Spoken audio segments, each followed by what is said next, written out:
Welcome. This is your monthly astrology reading for January of 2026.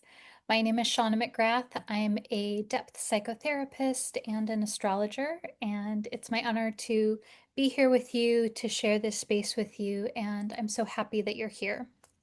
So, this month, there are several themes, as always, in the astrology that we'll talk about. So, this month, we'll talk about the approaching, the continuing to peak transit of Saturn conjunct Neptune. We're also going to talk about the full moon that's happening on January 3rd and the new moon that's happening on January 18th. And one of the most dynamic and very present transits that's happening this month in February is that Mercury, Venus, and Mars are going to activate a transit involving Jupiter and Chiron and Pluto. And we're going to break all of that down in this video here today. But this is really a focal point for this month, for January, as these planets, these faster, more interior planets, the more personal planets of Mercury, Venus, and Mars, move through Capricorn and Aquarius. They are in succession aspecting Jupiter, Pluto, and Chiron, and invoking some strong themes around moving further into the depth of things and then also expanding into our awareness and resilience and connection to deep internal subterranean resources. So we'll talk about that. And let's see, we also this month have Neptune moving into Aries. And so this is also very important because this is a part of the Saturn-Neptune conjunction. And this is a big change for Neptune because Neptune spends about 14 or 15 years in a sign. So we'll talk about a bit about that as well. We are fully in Capricorn and Aquarius season this month in January. So I want to give you up front here a few dates of planets that are changing signs. When a planet changes a sign, it's important because that means that it's moving into a different tone, a different quality. We could think of the planet as having a costume change or a placement change. So, transiting planet changing signs in relation to you personally means that it's moving into a different house, and it can often have a feeling of a change in perspective or a change in quality or a change in expression of the planet. So, okay, yes. So, also, this is not a sign change, but it's also important, is that this month Chiron will station direct on January 2nd at 22 degrees of Aries. And this is important because when Chiron stations direct, that means that this current retrograde is completed. And Chiron moves very slowly. Chiron takes about 50 years to move through the entire zodiac. So its retrogrades, like the other outer planet retrogrades, are less important, but it does tell us that now Chiron, starting this month, is going to begin to move forward again in Aries. And so we're going to have Chiron moving towards some aspects that it was making previously this last year. So we'll talk more about this when we get into the Jupiter, Chiron, Pluto. But I want you to note that. Other planets that are changing signs this month are Venus begins the month in Capricorn. It moves into Aquarius January 17th. The Sun, also in Capricorn, moves into Aquarius January 19th. Mercury begins the month in Capricorn, moves into Aquarius on January 20th. And Mars, finally, in Capricorn, and then moves into Aquarius January 23rd. So this is really interesting, right? We have all of these planets, Venus, Sun, Mercury, Mars, all very interior, personal, more quick moving planets are shifting from Capricorn into Aquarius at varying points during the month. And this tells us that there's an emphasis in the beginning part of the month on Capricorn themes, which are connecting into practical manifestation, taking action, being possibly shrewd with our decisions, and focusing on doing now towards a long-term goal. Capricorn energy is tenacious, it is fierce, and it is very utilitarian. So there's a strong emphasis here. We all collectively, especially with the sun being in the sign of Capricorn, are connecting into our own way of being utilitarian and intentional, and connecting with the power that comes from that, and the power that comes from being in the now and also envisioning the long term, and that these small continuous actions that we take over and over again build over time to create something that is much larger and much grander. And then this shift into Aquarius is the shift into innovation, into finding new paths, finding new ways. Aquarius, like Capricorn, is ruled by Saturn. So both these signs are ruled by Saturn, meaning that there is still an emphasis on the structure and the framework and what it is that one is creating on the material world. Or let's see, I want to edit that actually. Not necessarily material, but what is being invoked, what is being created, whether that is physical or internal or esoteric. There's this quality with both Capricorn and Aquarius, so this season, especially of January, of being in what feels real for you and then allowing there to be innovation, and innovation that continues to develop on whatever it is that you've been building. So that's a strong theme this month with all of these planets changing signs. Now, typically, Mercury and Venus stay pretty close to the sun. They usually accompany the sun because they don't get more than a sign or two away from the sun in most cases, in all cases, actually. And so it's not uncommon for Venus and Mercury to change signs along with the sun. What is interesting is that Mars is also in this equation as well. And so I think that's important. I think that adds a bit of emphasis here. And it also is striking to me that all of these sign changes happen close to around the 20th or so, the 17th, 19th, 20th, and 23rd. So this tells me that there is uh, more likelihood that around that time, around the 15th to 20th, 25th, that you're going to be feeling a shift in energy here. And so I want you to notice what it feels like for you to be in the Capricorn energy versus the Aquarian energy, because it's so concentrated. There's more of an ability for us to really notice that contrast there. And we all have different experiences of the signs, and um, I encourage you to notice what Capricorn is like for you, what Aquarius is like for you. And a part of that is your temperament and your birth chart and just where you're at this point in your life. So those are the sign changes.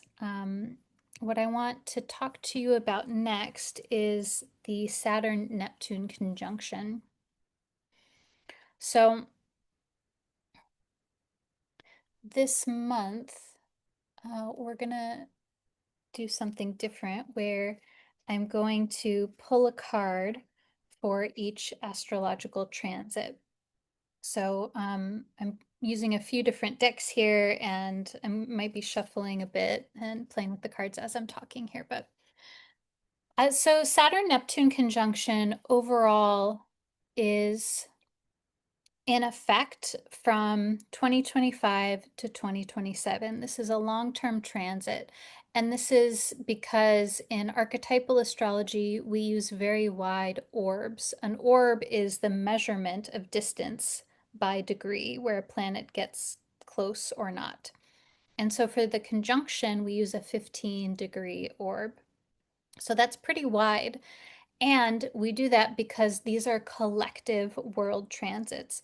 So Saturn-Neptune came into that 15-degree orb the very beginning of the transit in 2025, and then it will leave that 15-degree orb in 2027. So we have several years of this energy, the Saturn-Neptune archetypal energies being active, being alive, being here, and being present in our lives. Now, we're at the peak of that now. We're at the peak from, I would say the peak started to really get close, where it started to get within a couple of degrees in August of 2025. The transit will be exact in February of 2026, and then it will pretty quickly start to fade because Saturn has been going through a retrograde process, and then once it's direct, it's going to pick up speed pretty quickly in 2026 and 2027. So I'm sharing all of this with you because there's been this long ramp up period. And we're really in the heart of it now. And I find that sometimes when we're in the heart of a transit, it feels so, uh, we're so in it that we don't have the depth perception. We don't have the difference, the distance. We're in the water, so to speak. Um, and so the water that we're swimming in here with Saturn Neptune is this very striking contrast of the practical, the mundane reality, the finiteness of time. All of these are Saturn qualities: finiteness, limitation, responsibility, duty, what is real, what is practical, what we're committed to. Saturn is such a representation of our commitments and our responsibilities, our contracts, the things that we have said, yes, I am here, I am showing up for this, and I'm showing up over a long period of time. Whereas Neptune is about the ideal, the infinite, the metaphysical, the unseen world, the unseen realms. Neptune is also a symbol of merging and bonding, and more than just bonding, but this alchemical union of really melding together with someone or something or a situation. In this way, Neptune can symbolize both experiences of the divine, of divine union, of spiritual experience, and also of delusion, or feeling a loss of self, feeling like there is no self because there is just all, there is just everything. Neptune can also be connected to states of altered consciousness where we want to go asleep or go unconscious or dissociate in some way. And I want to be clear here that when we do this, when we dissociate or we go into an altered state, we go into another world. This can be done consciously and unconsciously, and always this is your psyche trying to protect you from something that is either too intense or too much too fast, or simply not digestible in the moment. And so there's this going offline temporarily in order to protect. And so Saturn Neptune, especially in a conjunction, there is this call to marry, to meld, to unionize, to create this brand new being that is both Saturn and Neptune. And this is the um, bridging the practical and the idealistic, the metaphysical and the ordinary, connecting this world and the other world. And this is such a beautiful time for finding ways to bring the metaphysical into your practical reality, and to also bring some more practice and devotion and gentle, loving commitment into a spiritual practice or into a creative practice or into anything that connects you with a feeling of a flow state, which is Neptune. So I want to pull maybe a couple of cards on how you can work with this energy. Um, and also, I am excited to tell you about a new course that I'm offering, which is Tarot as a Spiritual Practice. And this is a 6-week online course that I'm co-teaching with my partner. Very excited to make this offering. And we are offering this course at this particular time to help you connect in with Saturn-Neptune in particular. Um, this course is your initiation into Tarot as a spiritual practice where you'll learn everything that you need to know to create a uniquely personal and deeply meaningful spiritual practice with Tarot. And uh, this course is specifically intended to uh, help you to engage with the Saturn Neptune conjunction that's really heightened here. And this course starts in February, next month, February 2026. So you can find out more about that on my website, astropsyche.com/courses.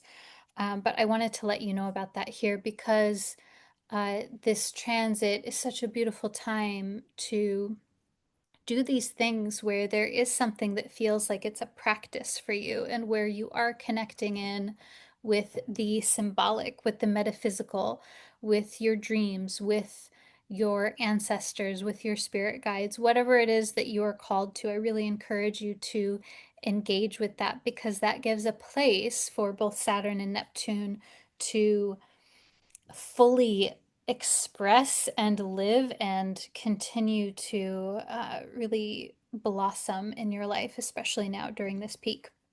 Okay, so I'm going to pull a couple of cards here for you on what you need to know right now regarding this transit of Saturn conjunct Neptune. And maybe you have a, so yeah, I'm really curious, as always, what arises for you here as I'm talking about these themes, if there's something in your life that feels connected here. And a part of Saturn Neptune is also building trust in your intuition, in your inner voice. And often our intuition is often our intuition arises via these small, subtle thoughts or memories or impressions that arise that there's sort of a delicacy that can happen where they're just very subtle. And so if there's anything that is just sort of popped into your mind, or maybe you have a more specific question that you want to form here around how to work with this energy. I also wrote an article shared on my email newsletter that I posted on my website under the articles as well, and some reflection questions for Saturn Neptune, so you can check that out as well. Okay. So, oh, those cards wanted to pop out. Okay. So we're gonna do 2 cards here. Oh, interesting. Okay. So first card is the Hierophant. This is the Bad Bitches Tarot, which I really love. So the Hierophant, the image in this card is a person in, gosh, this really beautiful, almost robe-like coat or dress that is this burgundy color. And they have soft white gray hair. And it looks like they're checking their phone. So the Hierophant is a symbol of convention, tradition, and lineage. It's a symbol of it's a symbol of connecting in to an ongoing thread that has been created and carried on over a long period of time, and connecting into the power and the, gosh, I keep getting this image of like jumping off of a diving board. Like the diving board, you can you can really get a good spring off of it because it has that spring, because it's dynamic. There's an energy there versus jumping off of simply the side, the concrete side of the pool or something like this. So the Hierophant is a symbol of jumping off from tradition, jumping off and elaborating on something that has been in existence for a while.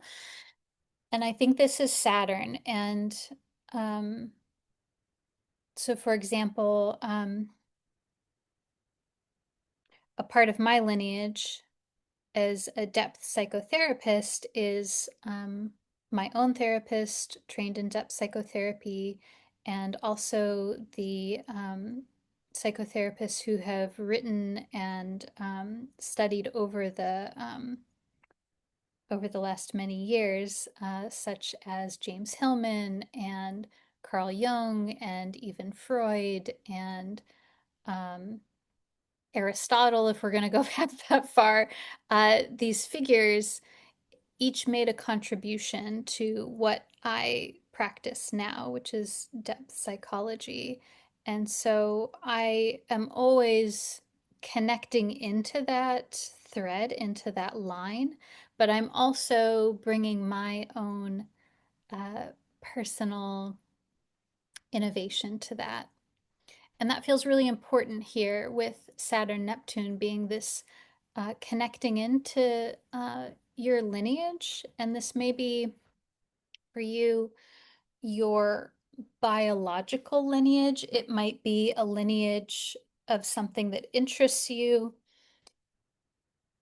And to also, I think Neptune reminds us that lineage doesn't have to be um, it doesn't have to be immediate. It doesn't have to be necessarily your family line. So I have my lineage of my biological family line, but I also have my lineage of my work, depth psychotherapy. I have my lineage of archetypal astrology.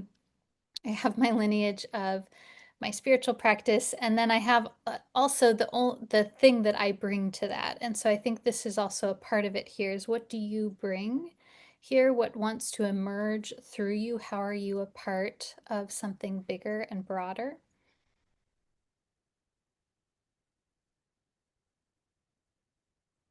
So I did pull this card reversed as well. And so sometimes the Hierophant reversed can mean it can bring an emphasis to the innovation piece of innovating tradition. It can have a sort of more Uranian kind of element to it. So I'm curious what comes up for you there. The other card here is the Hermit card. And so in this card, it's an image of a person with a white top and a green skirt, and they're wearing this sort of duster long shawl that's gray in color, and they have very vibrant, short, sort of orangey reddish hair, and they're holding a lantern. So the hermit is a symbol of the, so gosh, yeah, actually a lot of things I want to say about the hermit. The hermit is the wisdom keeper, the hermit is the light bearer. The hermit is walking through the wild terrain of the unconscious, of the unknown, and they're holding their lantern, and the lantern is guiding their path, but they are also simultaneously a guide for others as well. So the lantern is for the hermit themselves, but it's also for others. There's the hermit, that light is shining on any place that the hermit walks. And that light is illuminating things for the hermit as well as those around the hermit. And so for you, I'm very curious. There's something here around connecting in with your own innate inner wisdom, what feels true for you, what is being invoked here for you, what is arising for you. And also, there might be an element here where whatever is arising for you is also for others as well, whether that's simply through um, you're having an impact on other people via just your existence as a human being, or maybe something more explicit, such as something that you are wanting to do or offer or bring into being in this world. I think it really depends on what's coming up for you here. So I also pulled this card reversed as well. So I think when we have the Hermit reversed, there is an an emphasis on the theme of introspection. I think, sometimes I've read about the Hermit card reversed being saying that maybe you're spending too much time introspecting. I don't quite get that sense here. I think sometimes it's saying this is, gosh, yeah, actually, like, what do I want to say here? Um, mm, the message I'm getting in this moment is this is more about skillful introspection and doing what you need to do intentionally to find the answers that you're seeking. Now, both of these cards to me feel they feel very harmonious together. There's something about each of these cards where they sort of feel like these two pillars that are standing together in harmony. Um, there is with each of these cards, so we could have gotten any cards for this transit. We could have gotten like swords or knights or uh, aces or anything like this. But we got these cards that are two figures that hold very strong space and counsel. And there's a lot of wisdom in each of these, in the Hierophant and the Hermit. There is, with the Hierophant, uh, wisdom that maybe is this channel of giving and receiving, and the Hermit, where there's that quality as well, but there's more of an emphasis on the introspective quality of it, or the maybe more esoteric quality. And the way that I'm reading this, it feels like the Hierophant is Saturn and the Hermit is Neptune. So Saturn is like, okay, what is the tradition? What is the commitment? And then the Hermit is saying, okay, how can you go inside yourself and find answers there? And that uh, there is this, there's always a possibility for you every single day, every single night to connect in with your own wisdom via uh, the wellspring of archetypal symbols in your unconscious through your dreams, through synchronicity, through tarot, through astrology, through anything else that we choose to make symbolic. We can connect in with the wisdom of our psyche there. Okay, so I feel complete with that aspect for the moment. I'm curious what comes up for you here. And let's talk. So, I actually want to talk about the next big major aspect here, and then we'll talk about the lunations because the lunations are going to have an impact. So,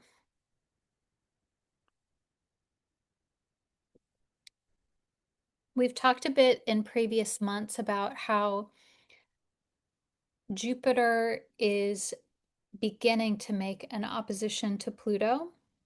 It's really wide right now. It's even out of sign. So we're just starting that process. And we're in it. It's active, it's operating.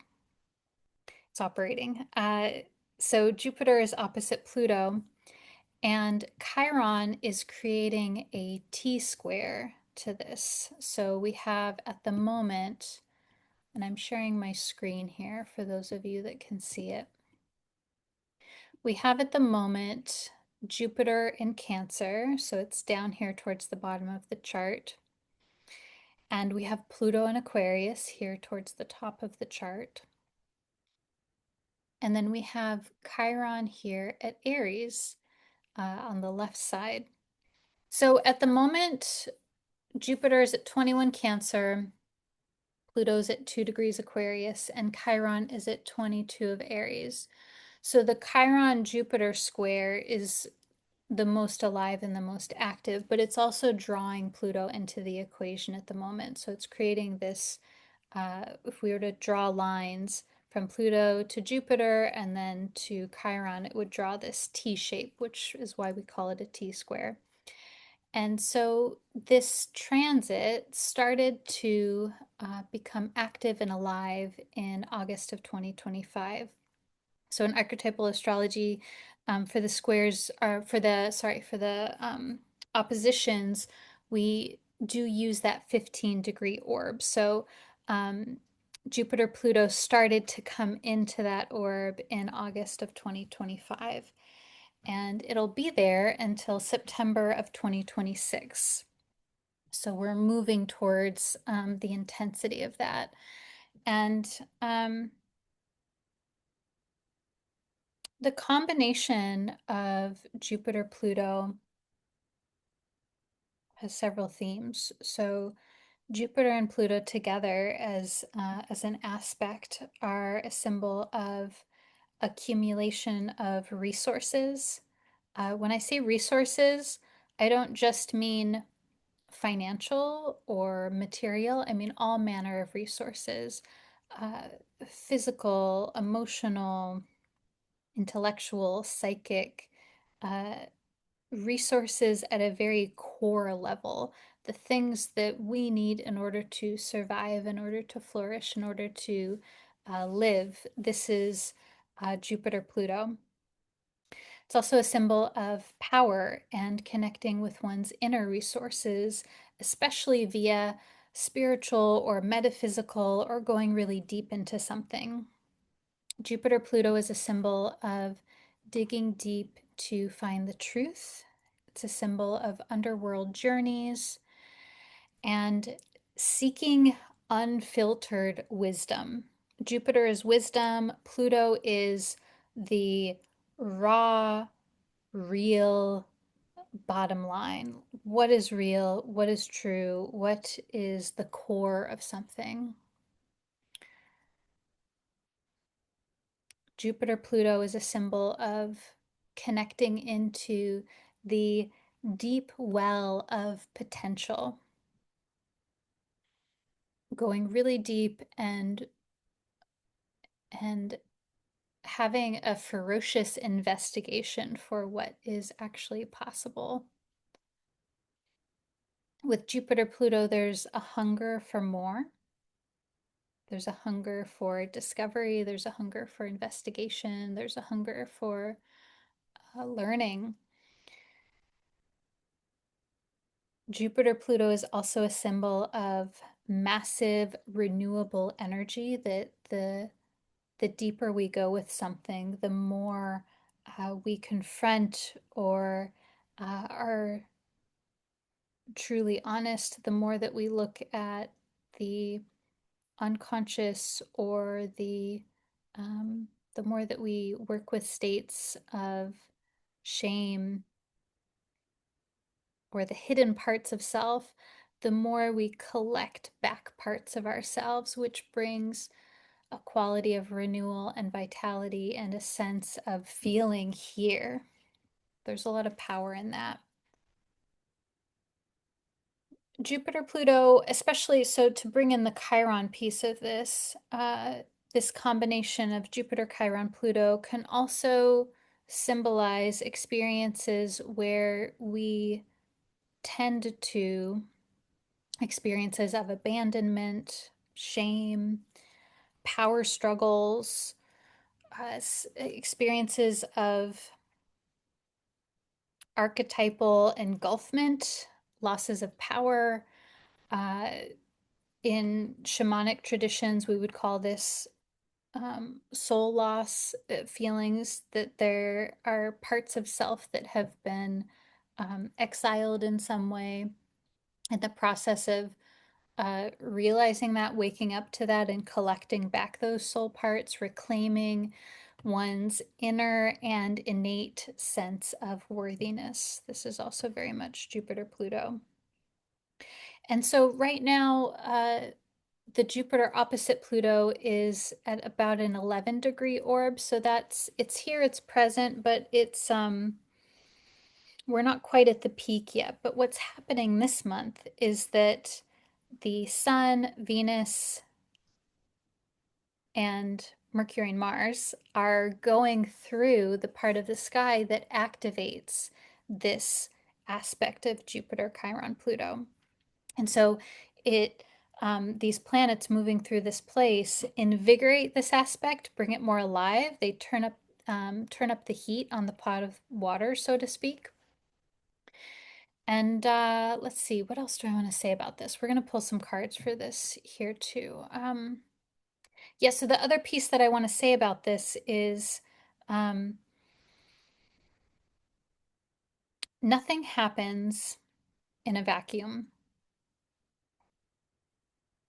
And I spoke about this in a bit in a podcast that I made recently called something like Transits as Rites of Initiation, where a transit, such as this Jupiter Pluto Chiron situation, there's a beginning, a middle, and an end.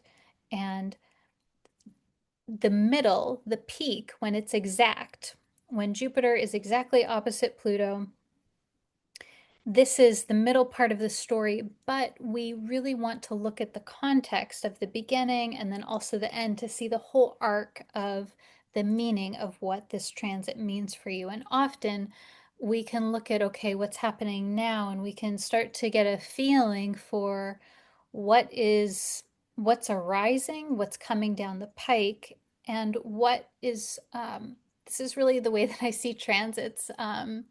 Is what's wanting to come forward in your life here. And there's a quality of us participating with that and then also surrendering to and allowing it to happen as well. And I think we need both. We benefit from creating and saying, okay, yeah, like what does Jupiter, Chiron, Pluto mean to me, and how do I relate to that, and how do I see those themes maybe starting to percolate in my life, and how can I engage with that to allow it a place to live, and then also know that uh, we are not ultimately in control of everything in our lives, and that there's this quality of mm, uh, birthing the quality of experience that wants to come forward here.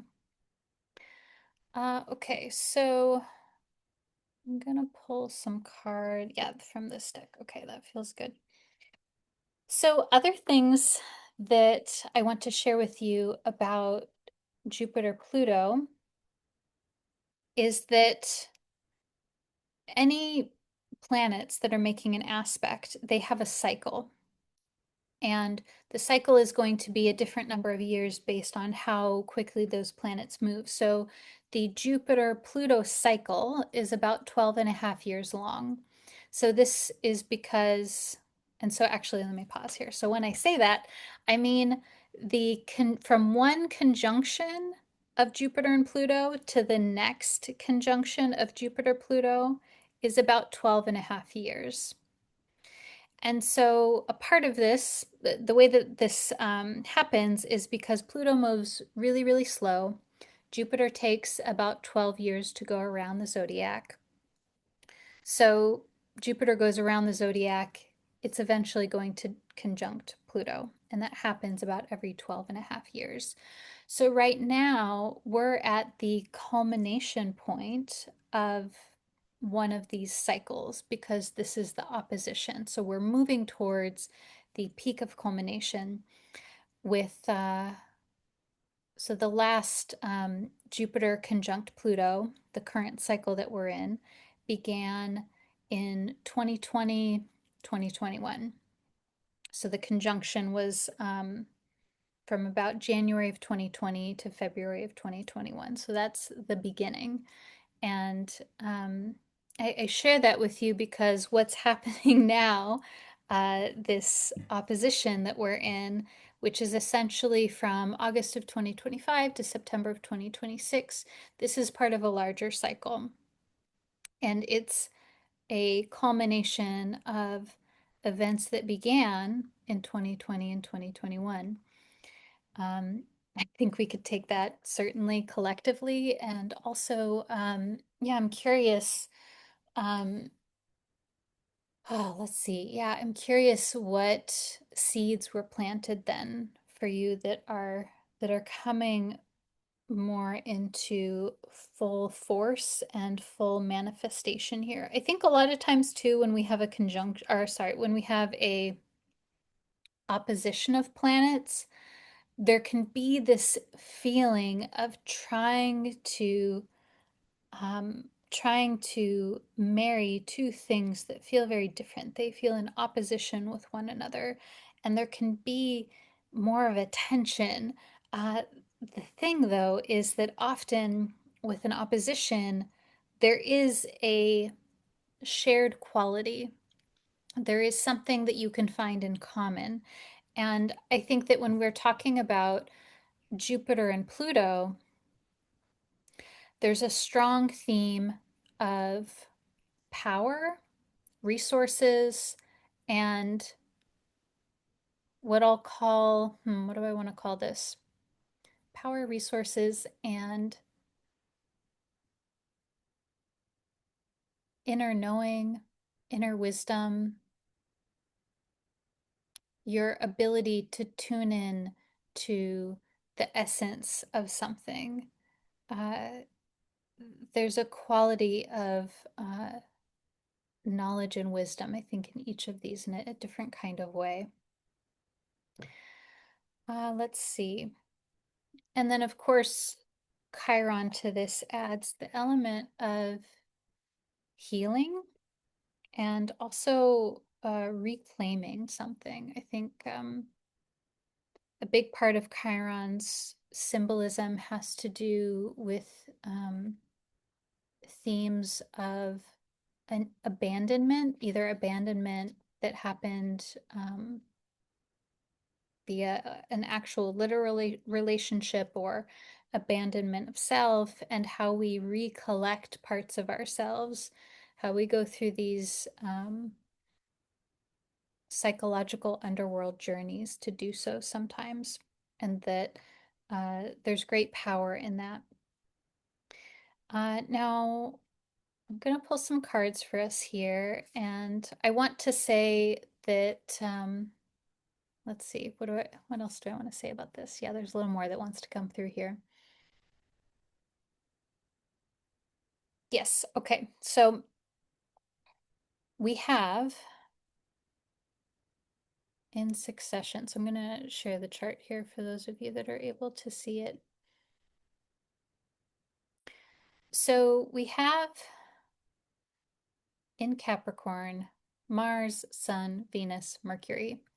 And throughout the month, they're going to first move closer to aspect with Jupiter and Chiron. So we're going to be feeling more of that Jupiterian open expansion, culmination. Jupiter wants to expand and explore and make bigger and more grand and more idealized everything that it interacts with. So, this begins first with Mars and the Sun making an opposition to Jupiter. Venus pretty closely comes in, and the way that so this is early in the month that this happens, and the way that I see this is like this, gosh, just, yeah, really a lot of big energy here, a lot of wanting to know, wanting to grow, wanting to expand. Um, Jupiter connects us with our potential for hope and idealism and optimism.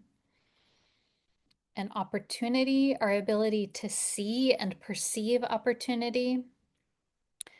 Jupiter can also symbolize where we, I say this because I do this myself, where we maybe take on too much, or we get so excited and then we overpromise or overextend. Um, it, Sometimes it is purely for excitement. And so I think there's a lot of big energy here. And so I think it's really important to notice what's happening for you here and where your energy is guiding you. So, a part of this is also connecting into these planets of the Sun, Venus, and Mars making a square to Chiron, which is the planet of healing and the planet of tending to these vulnerable places in ourselves. So, there's this strong theme of the Sun, the ego, the self, the identity, reclaiming our sense of self, expanding and healing states of. Um, Self consciousness, self esteem. Sometimes the sun can also show where we're working out themes around our paternal figures or the paternal line in some way. Uh, Mars here shows that there's uh, an expansion and a healing around our ability to be direct, to be decisive, to say, hey, this is what I want, this is what I'm going to do, to take action, to advocate, to stand up, to fight for something that is important to you, to protect or advocate for self or others.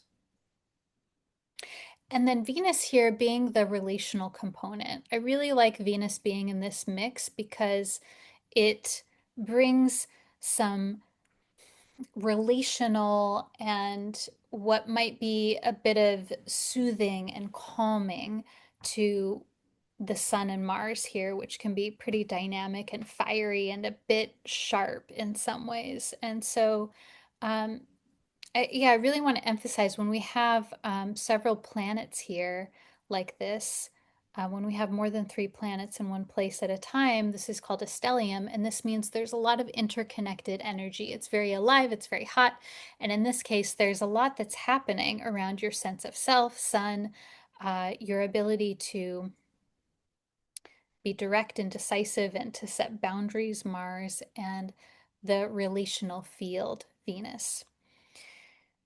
Now, what's going to happen as we move further into the month is Mercury ends up joining this equation. So Mercury ends up moving closer to the opposition with Jupiter, which is this expanding the mind and the voice and the capacity uh, for speaking, communicating, and also I think maybe healing things around the voice and around self expression. It might be around your voice, it might be more around your thought patterns and the way that you think about things, the way that you think about yourself. And as we go further into the month, so Venus is the first to move into Aquarius on the 17th of January. Is that what I said here? Yeah, the 17th of January. And so then we start mid-month to get more of the Plutonian element here. So we're going to have Venus, Sun, Mars, and Mercury make a conjunction to Pluto. And so I think the beginning of January, the first half, is more about uh, exploring and expanding and bringing a sense of healing. I think the first part of the month, there's a lot of potential for insights and awarenesses. And then when we go into the second half of the month, there's a dropping in, there's a grounding in, and an exploring some of these things more deeply, which is Pluto. Pluto loves to go deep, it likes to be intense. And at the core of Pluto, there is a call for catharsis. There is a call for really getting in there. And when we do that, it reduces anxiety and fear and shame. When we give the material that has been lurking in the shadows, when we give that light and sunshine and love and compassion, it can free up some things that we didn't know were there. It can bring some light into what maybe has felt distorted in some way. And so that's a big part of this month, especially the last half of this month, as we have Venus and then the Sun and then Mercury and then eventually Mars making a conjunction to Pluto this month. So that's a lot of Pluto energy. That's a lot of different parts of self. Our relational field, Venus, our mind, Mercury, our sense of self and ego identity, Sun, and our guardianship, our protection, uh, our Yang decisive energy, which is Mars, all connecting into Pluto. And I think that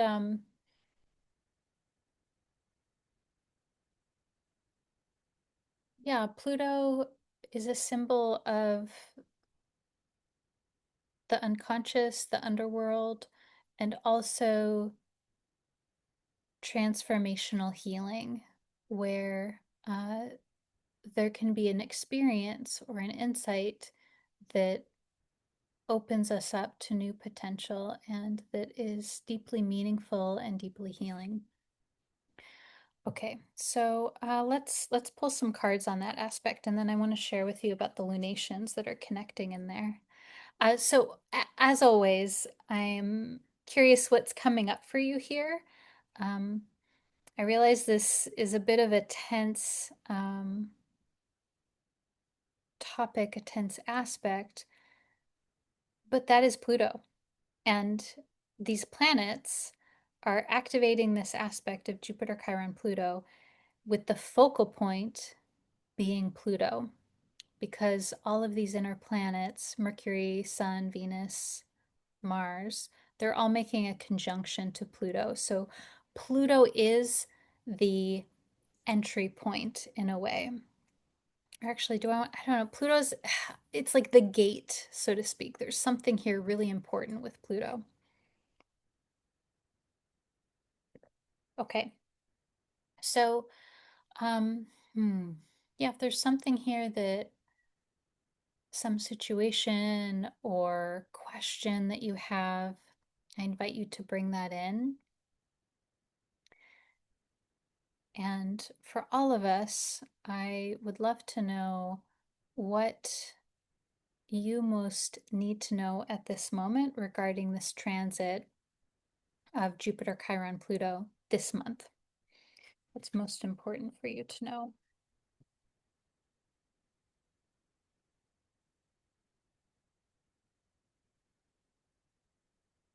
And as always, whenever we're reading anything, we always ask for, oh, interesting, okay, we always ask for clear, loving kindness and compassionate, resonant messages.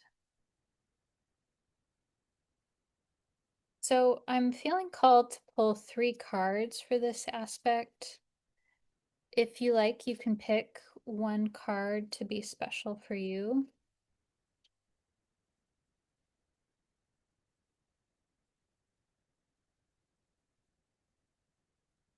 Okay. Hmm.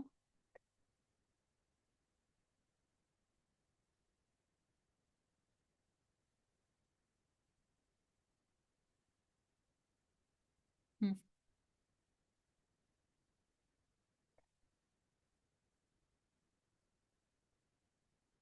So first card, this card actually popped out is, oh, so this is, the deck is called the Wild Unknown Tarot by Kim Kranz. So Kim in her deck uses the family as the court card. So this card is the Daughter of Pentacles, also known as the Page of Pentacles.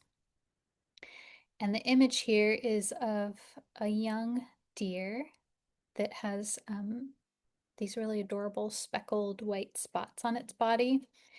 And the image is in black and white, but across the top is a colored rainbow, and there's one pentacle here at the top. So the pages are a symbol of seeking knowledge, seeking wisdom. They are the student, the eternal student. They are a symbol of youth and the vibrance of childhood, childlike quality, this beginner's mind, the excitement to learn new things. Um, and the pentacles are of this material world. So the pentacles are, okay, what is earthly? What is material? Sometimes that can be financial. Sometimes that can be just more simply practical or structural things in your life. Um, the pages are also an encouragement around anything that involves creativity or play. Um, and they're often an encouragement to connect in with your creative essence. Uh, that doesn't mean that you have to have a creative practice or to be an artist, but that your creative spirit, the spark in you that gets excited about doing something unique or making something or having a life that is yours to create. There's also something here, I think, at a more practical level around learning or teaching or having a beginner's mind. Um, yeah, so I'm curious what comes up for you there. We may return to that. And I did pull that card upright. The second card is the Daughter of Swords, also known as the Page of Swords. So very interesting here, two pages, two cards that are about youth and youthfulness and play and creativity. And in this card, it's an image of one owl perched on a sword. And the sword is horizontal, and so it's perched on the horizontal, like the sharp part. And there's these colored little spheres, tiny little spheres in the background behind the owl. I'm not sure what kind of owl this is. I want to say it's a barn owl, but I'm not quite sure if that's right. It's the ones that have almost like a very flat white face, and then they have that widow's peak sort of shape. Maybe you know what kind of owl this is. So the Page of Swords, also highly creative, but this is more creative ideas, creativity with your mind, creativity with your thoughts. Um, I think the Page of Swords is so much more um, fast and dynamic and changeable. There's, to me, that it feels like there's more energy. It's like even in the traditional Waite-Smith deck, there's a lot of wind and in this card, and it's very dynamic. There's a lot of movement here. I'm also reminded that sometimes the pages can indicate travel or movement or something like this as well. And so I I feel the Jupiterian quality of these cards here, that there is a desire to know and to seek and to adventure. It's a very exploratory kind of energy. And again, there's this energy, I think, in each of the pages of innocence and excitement. And it makes me wonder if a part of this experience for you this month, moving into these transits, is around um, working with that energy, maybe reclaiming some of your play or your innocence or um, the creative life, the inspired life. There's something here, maybe. Okay, so we may return to that. Oh, I did want to say, I did pull this card reversed, the Page of Swords. And so that to me, hmm, does make me wonder if maybe there's so many thoughts. Like maybe there's a lot of action happening And maybe there's just a lot of swirling, maybe it feels unknown, maybe there's a lot of ideas and it feels uncertain about how to um, how to ground those. I'm not quite sure. I want to sit with that for a moment. So the last card is the Three of Wands. This is a card of being a visionary, of looking to the future, and of starting to put the plans into place based on what you are imagining. I really like this image in this deck where there's three tree branches that are shaped in a triangle, and they're bound together by thread or twine here at each point in the triangle. And the background is all white and black or white and gray lines, but then inside the triangle, there's this beautiful ethereal watercolor of different colors of blue and purple and red and orange and yellow and green and even white in the center. It looks to me like a portal. Excuse me. It looks to me like a portal, and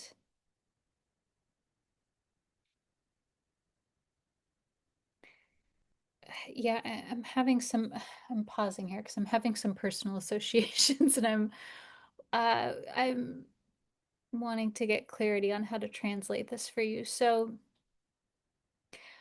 yeah, okay. So I think this is the essence of Jupiter-Pluto, is it's about imagining into peeking, peering into the potential for you this month.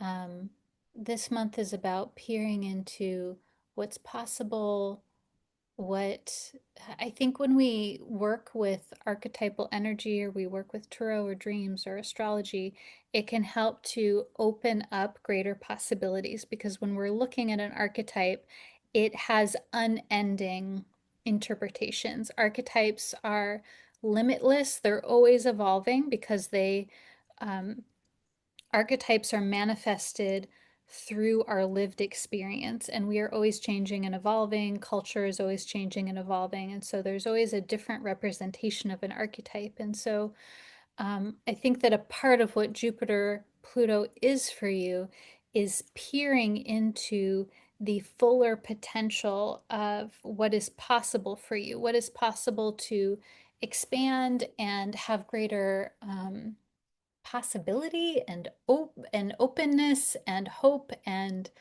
uh, Jupiter is so connected to opportunities. Jupiter is a symbol of the people or situations that are in a position to help you, to assist you, to support you. And then Pluto is about really going deep and intense with those. I really feel there's something this month about, I keep getting this image of you peering into this pool of water, or this deep pool of water, and seeing what is there. It's sort of like, I suppose, an image of when someone does divination by scrying, by looking into a bowl of water or a mirror, something like this. You're sort of like gaining insight into something here. And yeah, all of these cards, there's a great deal of, let me position these so you can see them here. Uh, there's a great deal of energy and expansion and enthusiasm that I feel here. So again, we could have picked any cards, but we picked two pages, which are about connecting into childhood, playfulness, creativity, imagination, exploring, adventuring. And then also this Three of Wands, which is about connecting into, peering into the potential of something, and that there's a lot. It's also ever changing, I think, too, with this portal here. It's the watercolor images. They're they're it's almost like when you look at something that's metallic, it takes on a different tone based on the angle that you're looking at it. So I think that's also something important to keep in mind too here, that the more that we look at things, the more that we engage with something, the more it's going to change and morph and modify. And so I really encourage you to continue to notice where you're drawn, what's opening up for you, where you're feeling called to put your attention, where you're feeling called to explore something and to go deeper into something. And sometimes those nudges can be quiet, and maybe that's a part of uh, the reversed page of swords here, especially being an owl, the owl being the animal that is so active at night in the darkness. Okay, so I want to share some of I want to share the two lunations that are happening for us here, because these connect into the Jupiter-Chiron-Pluto. Okay, so I'm going to share my screen again, those of you that are able to see, and I'm also going to talk about it. So firstly, we have the full moon on January 3rd at 2:02 a.m. Pacific time. This gives us a full moon at 13 degrees of Cancer. And gosh, as you can see here, this full moon happens really close to Jupiter. So the full moon is bright in the sky, it's illuminating, it is putting things on display. The moon itself is a symbol of our emotions, our psychosomatic experience, and the the cycles of our psyche, the cycles that we go through in a month and over months and years. And so there's something that's being illuminated here psychically. And it's especially illuminating the sign of Cancer, which is nurturing. Well, actually, hang on. Do I want to lead with that? I think the whole like Cancerian energy is nurturing is a bit overused. Uh, I find Cancerian energy, the more that I learn about it and connect with it, its essence is, yeah, its essence is nurturing, but it's also very determined, it's very protective, and there's a strong sense of ambition with Cancer being a cardinal sign. There's a strong force there. So I think there's a lot of energy whenever we have a full moon in Cancer. There's like a wave of the ocean. It sort of comes and it takes you. And there is this wave here, especially uh, sweeping up Jupiter, which is the planet of um, wisdom and seeking and learning and teaching and travel and exploration. Jupiter is all about expanding our mind and our belief system and our thought process. It's about looking at things from different perspectives. It's about exploring and always um, finding new answers and new ways and different ways of looking at things. I think a big part of the pages are connecting into the Jupiterian energy.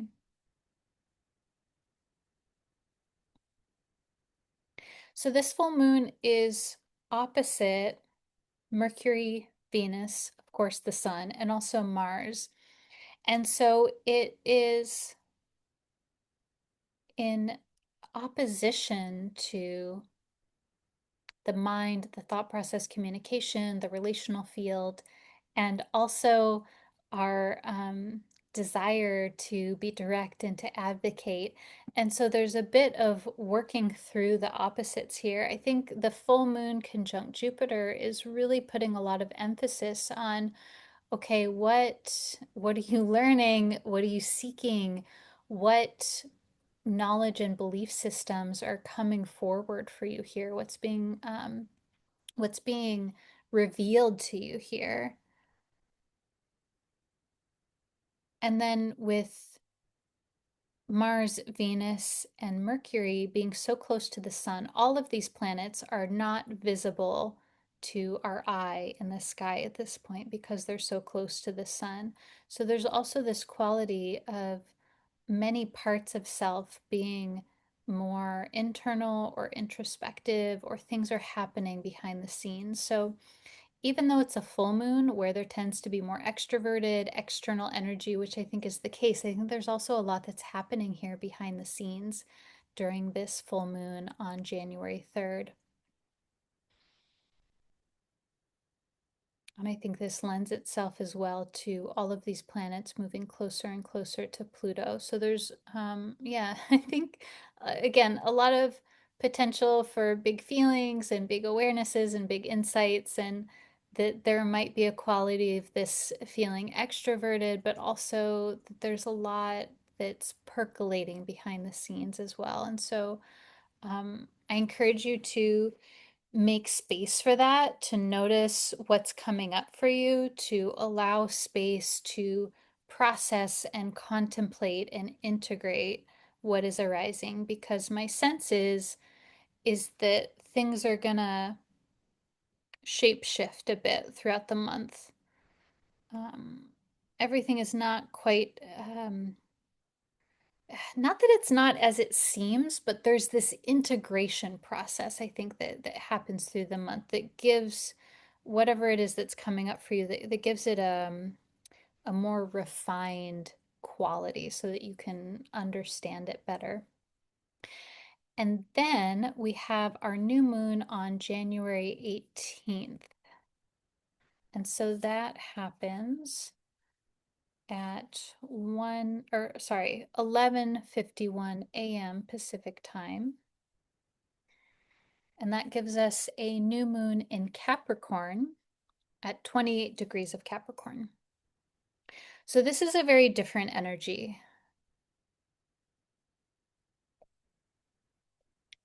This is a new moon. The moon is dark. The moon itself is invisible. The new moon is a seeding, an initiation, a simultaneous ending and beginning. It marks the ending of one cycle, one lunar cycle, and the beginning of a brand new lunar cycle. And this new moon is really, really close to Venus and Pluto, as well as Mercury and Mars. So there's this new moon. It's so much more introspective and quiet and internal, and there's a more subtle quality to it here in contrast to the full moon on January 3rd. Now, this new moon is still opposite Jupiter, it's still square Chiron, so it's still uh, highlighting this aspect that we've been talking about of the Jupiter-Chiron-Pluto T-Square. But it's much more quiet, and I think that there is this quality here of something something new emerging, where there is even in the especially in the days leading up to the new moon on the 18th, there is maybe possibly some releasing or some shedding, sort of the like how the snake sheds its skin. There's something that's being sloughed off, and then that allows something new to emerge, but again in this way where it's not like something's um, bursting forward, though, of course, I don't know if that's your style and that happens for you, that may be the case, but it's sort of like more of something is revealed here. And then something continues to be revealed as we move forward, and the moon continues to wax and grow and move forward in the lunar cycle over the remainder of the month. and then we're fully in Aquarius season. So let's see, what else there's a couple more things I want to say here about this. So it's really interesting that the full moon earlier in the month, January 3rd, is more connected to Jupiter and Chiron. And that's really the energy that we're feeling earlier in the month with most of these planets, Venus, Sun, Mars, and Mercury, aspecting Jupiter first. And then everyone gets closer to Pluto, which coincides with the new moon at 28 degrees of Capricorn on January 18th, being so close to Pluto and Venus as well. And so I think, yeah, there's this theme again of early in the month, there's this really expanding and looking at like taking in the big picture. Um, I think there can be an illumination of certain material. There can be a clear sight in a way that we don't always get. And then there's a deepening into that.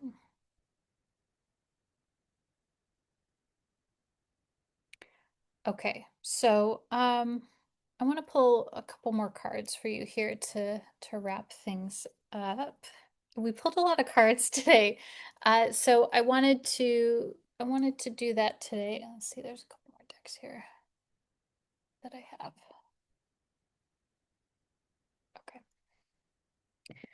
so yeah, I wanted to experiment with a different style today of pulling cards based more on astrological theme.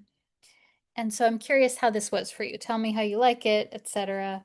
Um, and yeah, gosh, I have sometimes my desk is too small. Okay.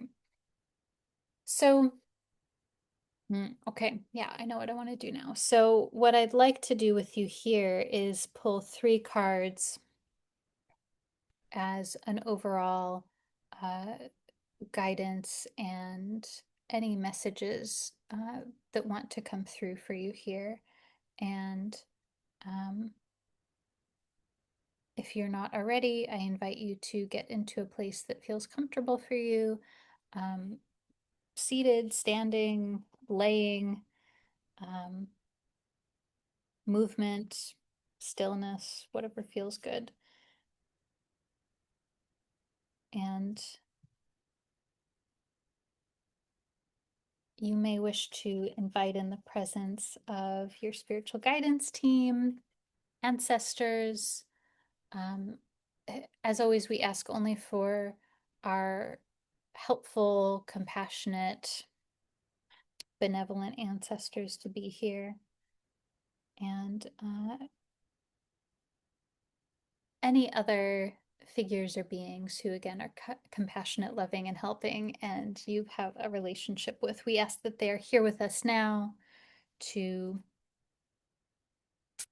help you, to protect you, and to communicate with you in a way that you can easily understand right now.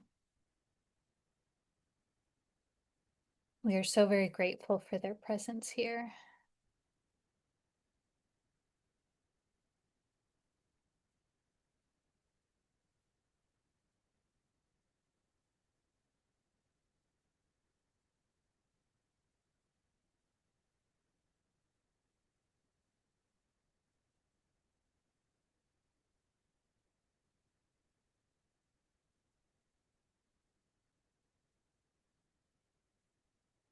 And as you're here, maybe there's a wondering that comes through for you. Maybe there's a question or a situation. Or maybe there's a desire to simply know what you need to know right now, what your spiritual guidance team would like to share with you.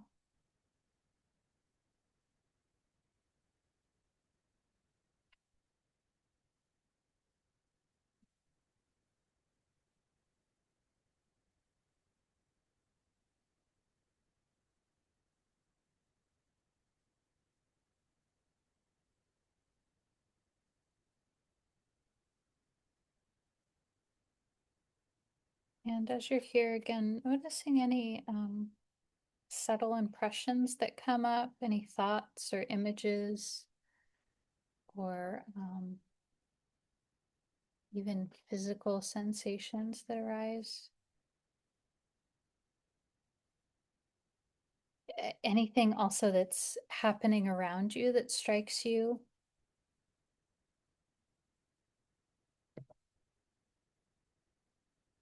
Psyche is always all around us, so we can take meaning from all events.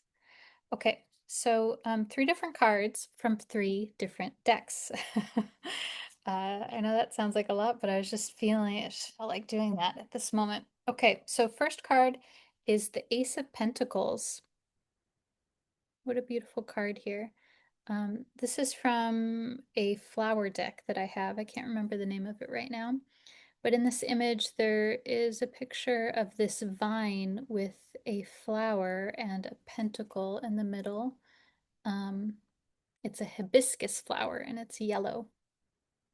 So Ace of Pentacles is a new beginning.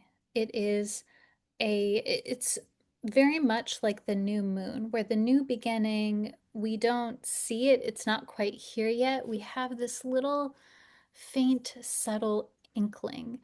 The Ace of Pentacles is something that is just now coming into formation. It often is an idea, a thought, a dream, a chance meeting. It's just the very start. And so I really like this for you, that this is the first card for the first month of the year. So there's something new that's beginning here. Pentacles also being a symbol of the material, the structure, the practical things. It's very earthy in that way. So it may, I think this is typically a time where we connect into just collectively in January the things that we want to begin or commit ourselves to. Often that can include very practical things. And so I don't know, that might be tuning into that energy here for you. I think that we can also take this metaphysically. There's something new that's being initiated. And what is that for you? What are you connecting in with that wants to come forward through you here? Now, I did pull this reversed as well. And so that tells me that maybe possibly this is an inward beginning, something that's happening where, gosh, how do I say this actually? The origin point of this initiation is starting from inside. It's the root is inward in your psyche, your thoughts, your feelings, your dreams. So there's something very inner focus here. And that may be where you want to focus your energy on exploring your inner world. I also am really drawn to the bloom moving this way, which to me feels like there's something, it's like reaching forward. Okay, so second card here is the Two of Inspiration. This is the Muse Tarot. And the Two of Inspiration, I feel like inspiration is wands, but I kind of want to double check with you here. I do think it's interesting that we got a 2. We got the ace and then the 2. And so how synchronistic is that? There's sort of this sequential order of things.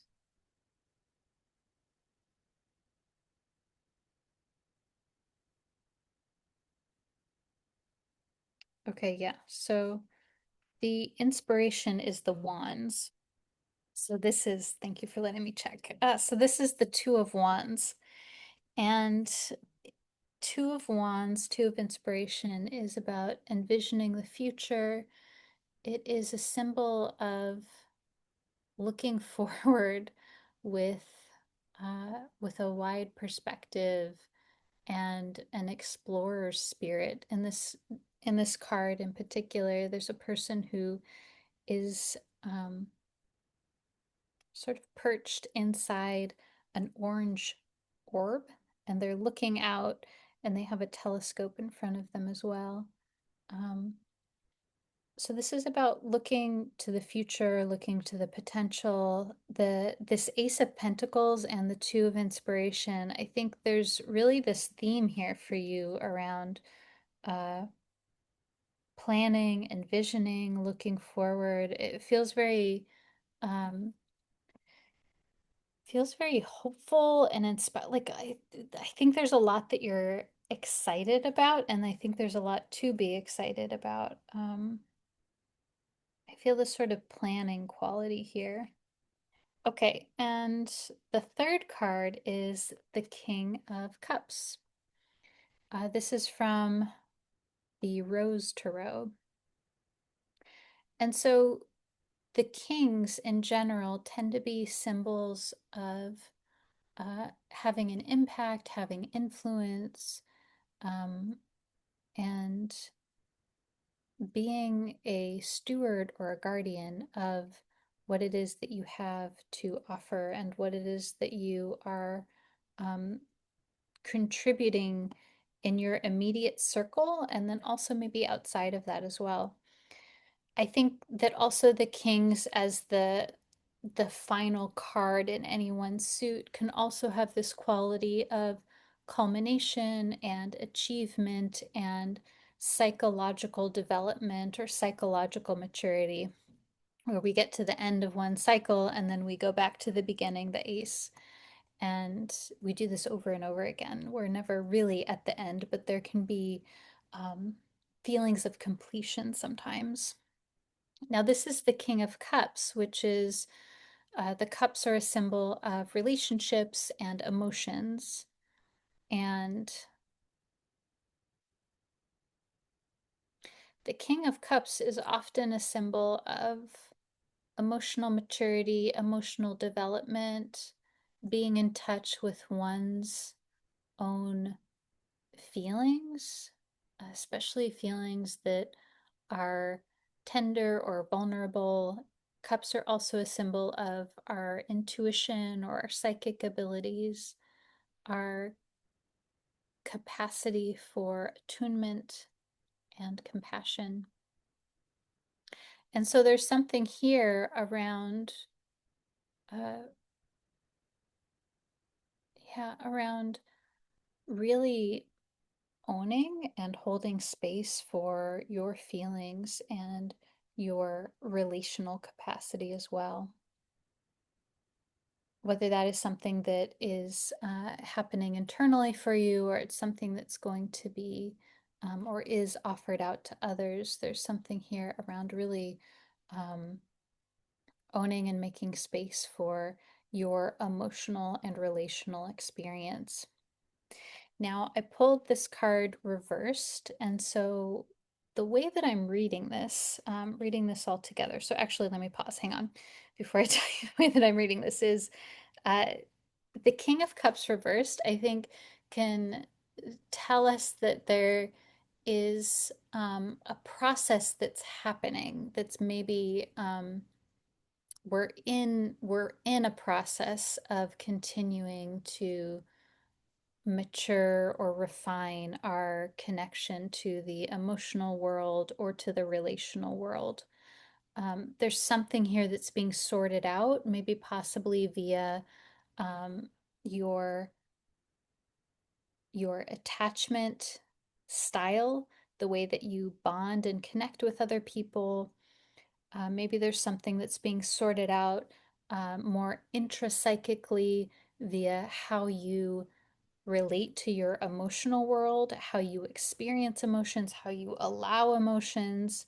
Uh, uh, Maybe there are some emotional states that are more welcome and easeful for you, and some that are very unknown or elusive to access. There's something that's being sorted out here. with the King of Cups being reversed. I want to emphasize that reversed cards really give us a wider vocabulary, and they help us to uh, have greater potential and possibility for how we read the tarot. It doesn't always mean the opposite. It doesn't always mean bad or negative. In fact, I would say if we're saying bad or negative, we're going down a road of unhelpfulness. So the way that I'm looking at this is we have an ace, a beginning that's very internal, and then a two, the second step, that is very much about seeking and exploring and going outward. And then we have a King of Cups here, which is this quality of maturation and development. I do think it's interesting that we have a pentacle, a wand, and a cup. So we have many different elements here.